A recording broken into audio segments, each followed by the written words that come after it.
morning, everybody. I would like to call to order the meeting of the Dutchess County IDA, the monthly meeting. Jasmine, would you please take roll call for attendance? Dean, I'm here. Mark Doyle, Yep. Kathy Bauer. Here. Amy Bonadiri. Here. James McCollum. Here. Ron Sagliano. Al Torrigiani. Present. Okay, I would like to remind everybody about our conflict of interest policy. If anybody has a conflict with a matter that's coming before us today, I would appreciate it if they would state so.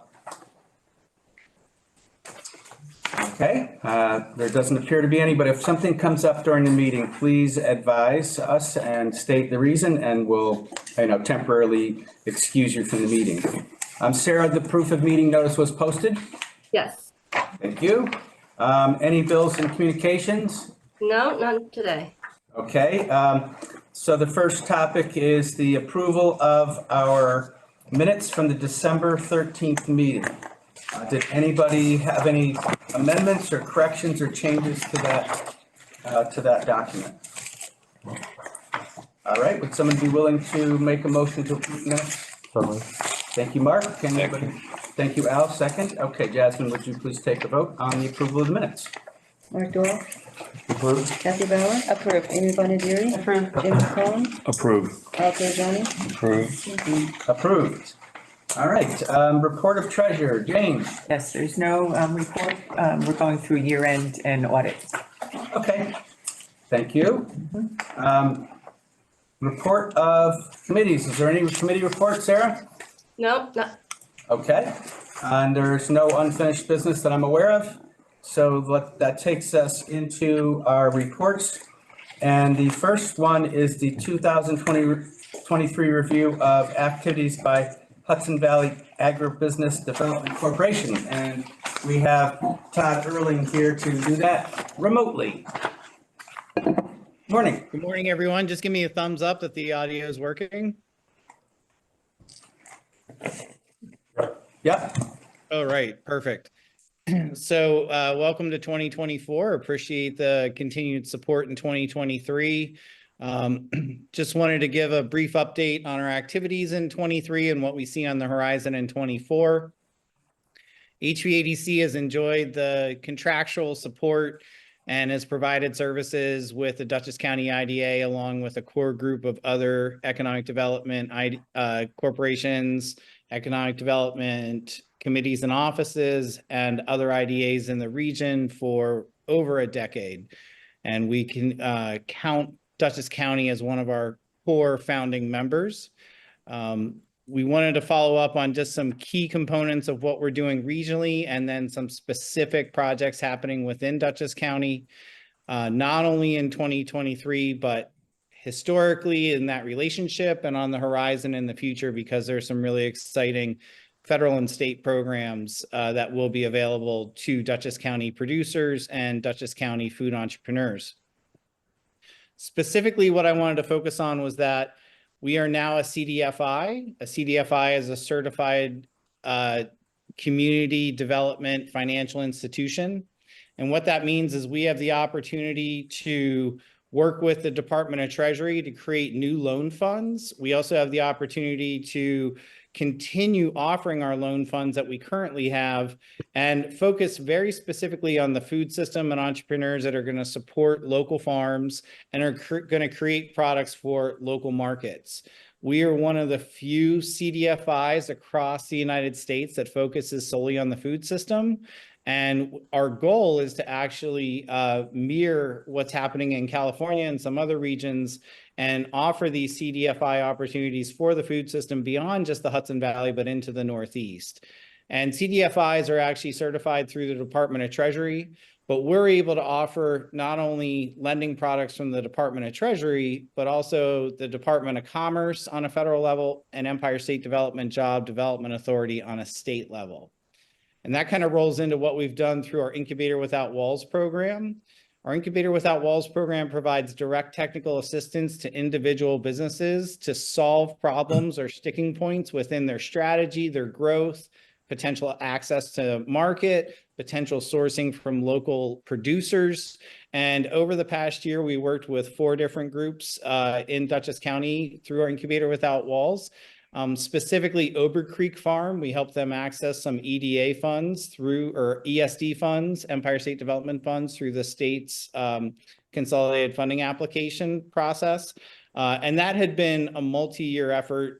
They had tried to access those funds previously and were unsuccessful. They're very competitive, but in 2023, they were able to get the award, and it's actually going to help them work with marketing and expansion within their craft beverage, but also local products and production right there in Dutchess County. Ronnie Brook Farm, longtime local milk producer, known for their glass bottles and their branding. We worked actually with a federal program out of the Northeast Dairy Business Innovation Center, and they've secured a grant to get equipment and increase their production as well as their efficiency and remain bottling on the farm in Dutchess County.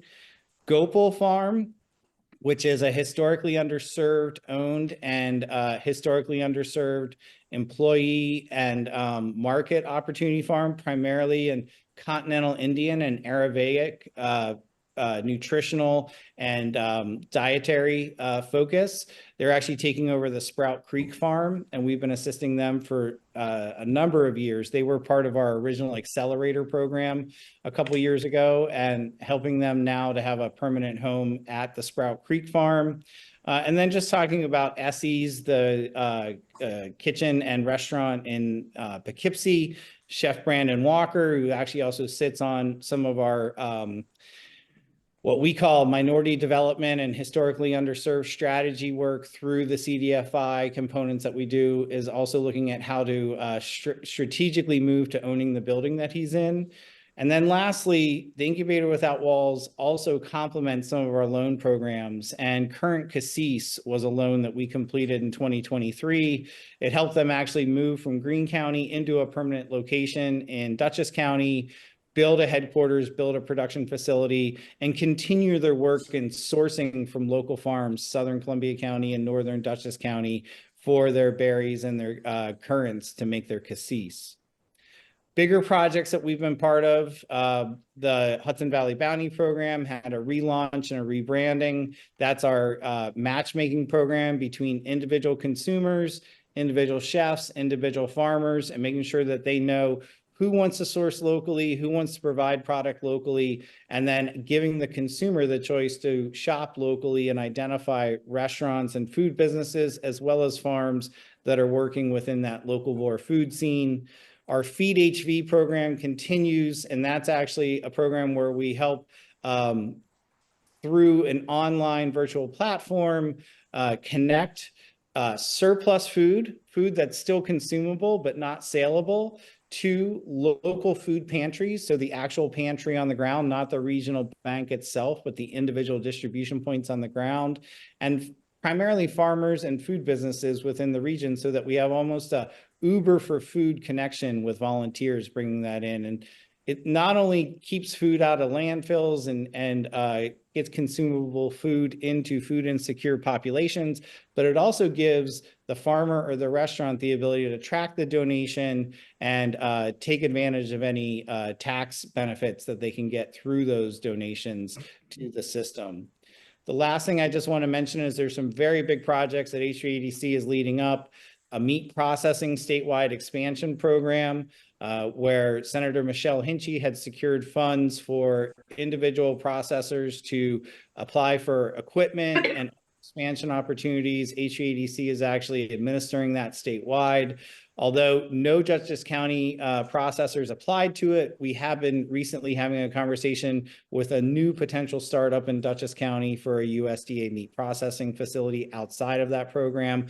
But because of that program, it really elevated the opportunities that are available both on a state and federal level for funding. We also are working on what's called the Regional Food Business Center, which will be headquartered in New York State, but will work from Maine to Washington, D.C. And there are 12 of these across the country. They're considered innovation centers and best practice centers that USDA is starting up to focus on the food system as a region and to help farmers and food businesses access the markets that are within their regions. HVADC is on the leadership team of that for New York State and for the Northeast. And then we're also partnering with our affiliate corporation, which is called the Farm and Food Growth Fund. It's actually an exercise that we completed during COVID that will allow us to access more federal funds than we can just as a regional multi-county Hudson Valley agribusiness footprint. And we are working with New York State to implement what's going to be called the Resilient Food System Infrastructure Program starting in 2024, and that will continue into 2026. And those are federal funds that are available through ARPA to every single state. So with that, I'm going to take a breath, open it up for some conversation, and see if there's any specific questions I can answer. Mark. I want to make one point. If we're going to discuss business with HVADC, I need to recuse myself because I'm the chair of the board, but for just general. Okay, so Mark has a potential conflict that he wants everybody to know about as the chair of the board for that organization. At this time, I don't think we're discussing any approvals of budgets or contributions. But if that does happen, we will ask you to recuse yourself. Gotcha. I have a question. Todd, can you give us an idea, and I know that you have at other meetings, so if you can't bring this off the top of your head, it's okay. What your total budget is in comparison to what the amount is that we contribute towards that? So it varies year to year because annual budget, yeah. Yeah, the federal programs, but just to give you an idea of your relative contribution, we have 7 different counties that contribute between 25,000. Well, I shouldn't say contribute, that contract for specific services between $25,000 and $30,000. And those are anywhere from a 1 to 5 year contract. It depends on the structure, whether it's an IDA, whether it's a county economic development corporation. So if you do the math there quickly, that's about $175,000 to $200,000 of on the ground contractual services that you guys are part of a pool. And then we have that matched by the Novo Foundation of another 175. So that scope of services and what we work with you guys on is historically in that 350 to 400,000 range. Now, when we get involved with year to year state and federal programs that match that, our budget typically is in the $500,000 to $750,000 range. And that kind of varies year to year. With the meat processing program, because we are facilitating and administering state funds down on a reimbursement basis to over 20 different processors statewide, this year we can have an annual budget that could be up over 1.2 to 1.5 as that program completes itself and distributions are requested to be processed through our corporation. Thank you. The reason I asked that obviously is because we're a county-specific organization, and I just want to make sure that everybody's comfortable that we are getting a return on our investment within the county for what we do with your organization. Does anybody else have any other questions? I have a question, Chairman. Just in the Hudson Valley agribusiness, you had mentioned you get between like 150, 175, 200 from the different IDAs or other communities. What communities are you serving in the Hudson Valley specifically, or the IDAs that contribute? Sure. So consistently, we've had some inconsistency with Orange County IDA, sure, and that's understandable with things that have happened over the years. But consistently, Dutchess, Ulster, Orange, Columbia, Albany, Rensselaer, and Washington counties. Any other questions? Well, Todd, thank you very much and keep up the great work. Thanks, guys. Anytime anyone needs anything, feel free to contact us directly, but also obviously the chairman and Sarah, Mark, all have direct access, and we're happy to continue our work with you. Okay, thank you. Okay. Let's see, next is, we have a resolution in our packet. It's right behind, hold on a second. Yes, okay, we have right beyond the presentation by Todd, there is an agreement in our package. It's approval of a resolution authorizing the executive director of the IDA to enter into an agreement with Dutchess County Tourism for Professional Services. And I know Melaine is here with us today. Melaine, are you going to make any kind of presentation? Just a few notes. We don't have all our data yet Okay, to there do is a a- complete report. Okay. So, just to touch base with you, we finished 2023 strongly. We did have more than 2 million visits to our website. That is a record, beating our previous year record of 1.3 million. So it was incredible. I'm really proud of our team and the work that they've put in and the strategic way we've approached marketing Dutchess County. December hotel occupancy rates were up 4%. ADR was up 22%. We had a really strong holiday campaign running in the New York City, Connecticut area, a little bit towards the Boston area. Nice drivable rates that people don't care if they're coming that far if it rains. So that's a good thing. We launched our eighth of 8 digital experience passes that you have in front of you, the Confection Finder Sweet Tooth Trail. We'll continue to promote that now, and especially tying that to Valentine's Day, and people are out looking for those kinds of treats. You also have the combination brochure there that shows all 8 passes with the QR code. They're distributed locally at 17 tourist information centers around the county, but also at our travel trade shows. People think that tourism is slow now, and it is actually one of our busiest times of year. And why we're asking for this money now, because Dawn is going to ABA, which is the American Bus Association. That's where it's speed dates with bus tour companies that bring bus loads of people here. If you remember, every bus that is here in our county spends in a 24-hour period about $20,000. And we get them for 3-4 days because there's so much to see and do here. So that's really important. We have Lauren and Rich who are going to our travel trade shows. They're bringing all our brochures there as well. So they're heading to Chicago tomorrow, Denver the next weekend, and then at the end of the month, New York City, and then a few weeks later, Washington, DC, to meet directly with consumers looking to book trips. That's what they want to do. So they're there for information. So we're sharing all this information with them there. In February, I'll be in Ireland at the Aer Lingus Roadshow. This is the first time since the pandemic that they've had this. A lot of new agents, new people who are new to the industry. The pandemic, a lot of people didn't come back or they did different things. So it's a great opportunity. We're going to be on a bus for a couple days, just going from city to city to Dublin to Cork to Belfast and Limerick, meeting with those travel agents because now is the booking season. This is when people are booking their trips for summer and fall and even into the next year. And while I'm there, Dawn will be in Australia and New Zealand with Brand USA. Brand USA is like the I Love New York for the whole country, promoting our destination. We've had a lot of good traction, a lot of good media attention lately from all over the world. So we're really working on those kinds of things, and those are the key things. If you save the date for February 15th, if you're available around 4 o'clock that Thursday, probably in Rhinebeck, we're finalizing location details. We're doing a press event because I'm really excited about some things that we're doing, using advanced technology to help bring our past to our present, working with some craft beverage folks also to tie that in, but it's going to be a really cool program I'm very excited about. So we're going to do that event there. We'll do an invitation coming in the next, as soon as we finalize those location details. But really, really great things going on for Dutchess Tourism, the same for the film industry, even though they had the strike for the actors and writers. You'll be happy to know that they exceeded their goal for number of hotel rooms booked by 84%.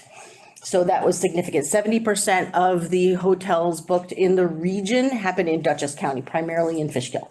But they're in Rhinebeck at the Beekman Arms, and they're in Poughkeepsie, and they're at the new Belfield Inn in Hyde Park. And so that's roaring back. We've got a lot of good things coming on the horizon for that. And Artsman Hudson continues to do great work, really boosting some of those key events like Sinterklaas and Legalities and some other things and new things that they're bringing. So we're working hard to invest IDA's money wisely. Great. So, we try, just to remind everybody on the board, we try and approve the contract when we can after the presentation of the official fourth quarter report and, from Elaine. But because we're meeting so close to the beginning of the new year, that, it's not ready yet. Have that data. But as you all know, we recently had a third quarter report from Elaine that was quite detailed, and there is some backup in here. And the performance of tourism has been, in my opinion, pretty consistent. So I think we can have confidence that the end of year report will be more than adequate. So I just wanted everybody to understand that we don't have that annual report, but because of the expenses that they incur at this time of year, it's helpful for us to approve the contracts so some of those funds can get to them for these various travel things that they need to get to. Does anybody have any questions about the contract and the breakdown documents of the different parts that are within that? Would somebody be willing to make a motion to authorize the executive director to enter into this agreement? I'll make a motion. Thank you, Jamie. Would someone be willing to second? Al, thank you. Jasmine, would you please take a vote on that? Anthony Johnny, Approved. Jane Picone, Approved. Amy Bondieri. Approved. Kathy Bauer, Approve. Mark Doyle, Approved. Tim Dean. Approved. One additional thing? Yes. And if Sarah mentioned to you, we're also asking for a budget extension from 2023 of $650.18. We did some social media at the advertising at the end of the year and some FAMs, and when you do social media advertising, it's a pay per click, and not as many people clicked as we thought were gonna happen. So there's a little bit of money left over from that we would like to carry into 2024. Okay. I think that would be within the purview of the executive director within that contract to approve that. Is that correct, Don? So, thank you for letting us know, though. Great, thank you. Todd, I see you're still on. I hope you don't feel like you have to attend, the rest of the meeting. We understand you're very busy, so if you need to sign off, we're good. Melaine, thank you. Thank you very much. Thank you. Appreciate your support. Okay. All right, then the final item on our agenda is approval for check signing for 2024 as of the 10th. And again, we have several people on here just in case, the normal people are not available, and also, for second backup signatures on certain amounts. And so we are looking for approval for check signing for myself, Tim Dean Chair, Marco Vice Chair, Kathleen Bauer, Secretary and Treasurer, Sarah Lee, Executive Director, and Jane Denbaum, CFO. And I want to remind everybody that I received a copy from Jane by email of all of the various things that are being requested to be paid. And I have to sign off on those with DocuSign. And if there's a conflict with any vendor that I have, I ask Jane to have somebody else, and it's usually Kathy, review those. But there's really good checks and balances in place to make sure that the people preparing the invoices and approving the POs are separate from the people that are writing the checks. So that all being said, any questions? Would somebody be willing to make the motion to approve these check signers? A motion. Thank you. Amy, second? Jane? Second. Okay, Jasmine, would you please take a vote? Al Johnny, Approved. Jane Picone, Approved. Amy Bondieri. Approved. Kathy Bauer, Approved. Mark Doyle, Approved. Tim Dean. Approved. All right. Anything else that we need to discuss during the regular meeting of the IDA? Okay, I'd like to adjourn that meeting.